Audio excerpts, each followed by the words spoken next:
I met a gypsy. Are you looking at, like, you're a fan of motocross in a massive way? Like, you're watching every heat race, you're watching every LCQ, you're watching every main. You're plugged into what's going on. Are those boys a source of inspiration for you? Because it'd be weird at your level, because you're sort of not really looking at your peers for inspiration, I'm sure, because the guys that are on your level, you're head to head with them each weekend in a world title race. So is that another thing that draws you in so much, is like you can be a real fan, you can relate to what those boys are doing on the motorcycle, and you can really like draw inspiration from those dudes in your own kind of way, because you are going through such similar things. Like, there's huge sacrifices in moto in the same way that there's surfing in every other professional sport.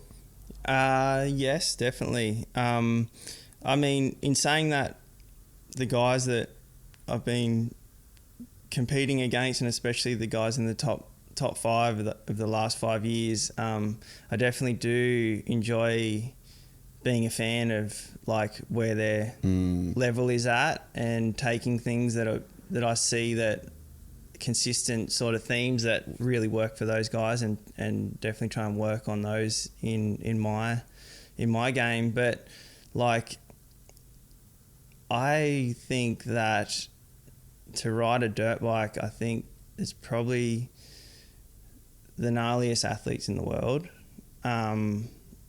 The scheduling to be backing up these supercross races straight into outdoors, to be running at that level they need to be at, that consistency. I mean, the amount of risk and like training, the combination of things that have to come together to win a supercross or an outdoors. Like, I mean, I understand why their careers are short. Like, they are there's a huge ask on those guys to be peaking for such a long period of time in such high adrenaline, like such high cardio. Like, I can't fathom like the way that they have to like put everything into a weekend, and then like maybe chill out on a Monday, but then back taking like massive risk on a Tuesday, and then preparing for another peak. Like, it's like, I don't know. And their training is just brutal. Like, they have to be so fit. Yeah. And if they're not the fittest or one of the top 3 fittest guys on the track, they're not going to contend for a championship. Yeah. Like, the competition never ends for those guys. Like, there's no denying the fact that they have to be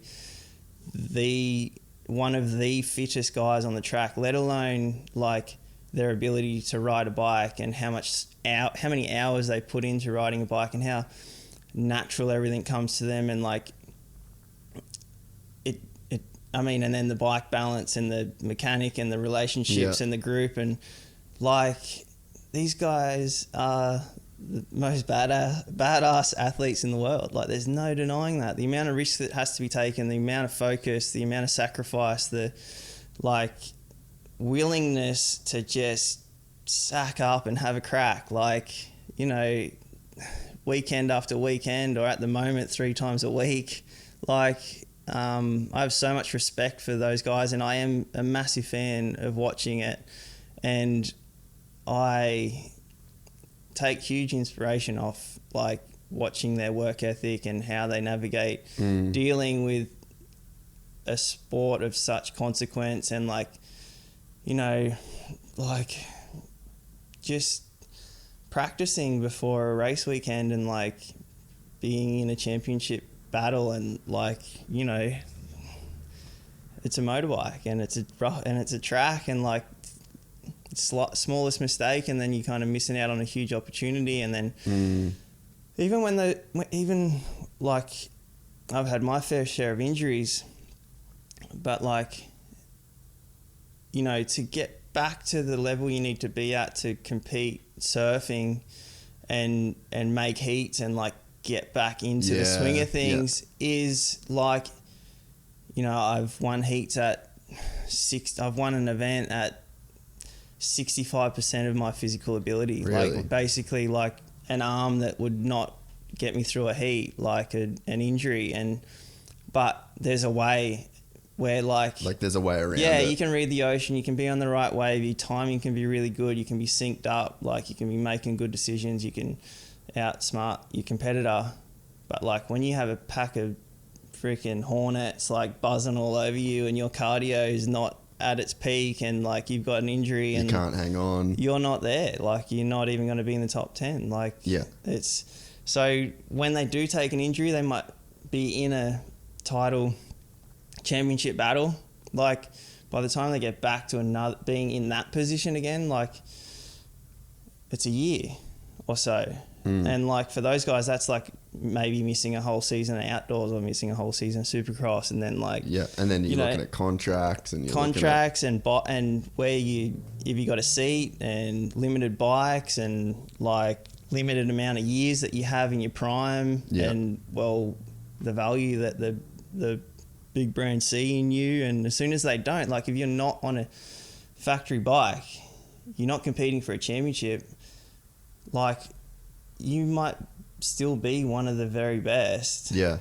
But you're not on a factory bike with a factory team, you're ruled out of a championship. So like then your physical like ability and your talent and what you've created to compete for a championship when you were on a factory bike, that factory bike is gone. It doesn't matter how good you are, you're not going to be there.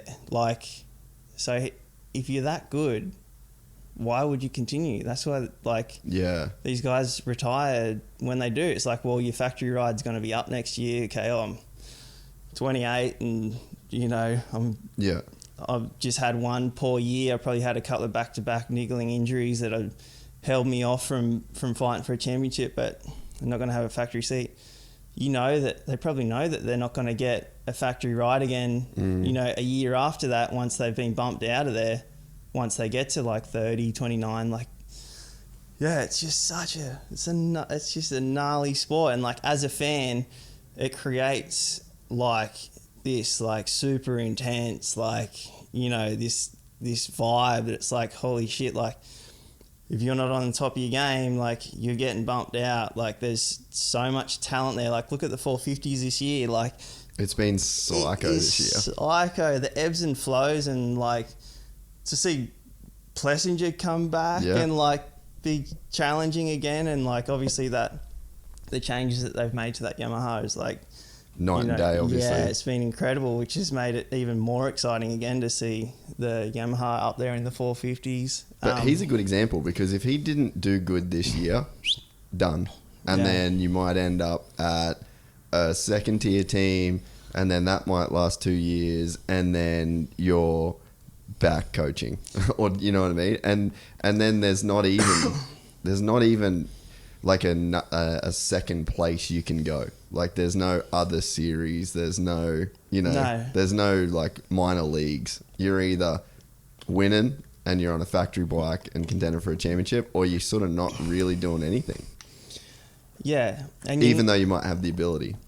Exactly. It's brutal. Like, I mean, the Formula One is like the pinnacle of that. Like there's 20 seats. Only 20 seats. And like Sebastian Vettel right now, like he still loves to drive and he's still driving, but like he's not going to be anywhere near a podium, like unless an absolute miracle happens. But like, well, Alonso's the same. He's like that. People say Alonso's like one of the best drivers. Yeah, but he's got to accept the fact that he's not going to be there. But they still get the opportunity. Like they still see the purpose in being there and their love for driving, for sure. Yeah. But like when you're coming out off the back of like a motocross career, with the amount of risk that you're taking without any protection around you, and like the amount of like back-to-back seasons, the amount of races that you got to show up for, like the sacrifice,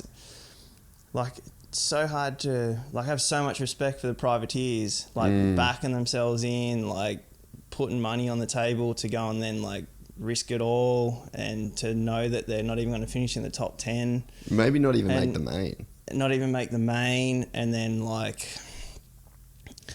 they are just warriors. Like, but I'm kind of like a bit sick and twisted in the same way, like that. Like I just want to go. Like contest just finished here at Narrabeen. Like I'd love to go. Can we ride? Ride my dirt bike tomorrow. Seriously, I got my bike is getting suspension done at the moment for the first time. Will it be back for tomorrow? Oh, if we drove up to Newcastle, we probably could Well, go for a ride. Yeah, let's just go right up at Newcastle. I know. I just reset. But yeah, you just, they just there's just something about it, eh? To go and ride that track and to be on the track with the best guys, and to like match yourself up in some way and appreciate how they're riding, and you getting to like just cut laps on that track and like be a part of the whole show is like is worth the risk for these guys. Like, if you enjoyed this content, please like and subscribe. And to listen to the full 3-hour podcast, search Gypsy Tales in your favorite podcast platform or click the link in the description below. Gypsy Gang.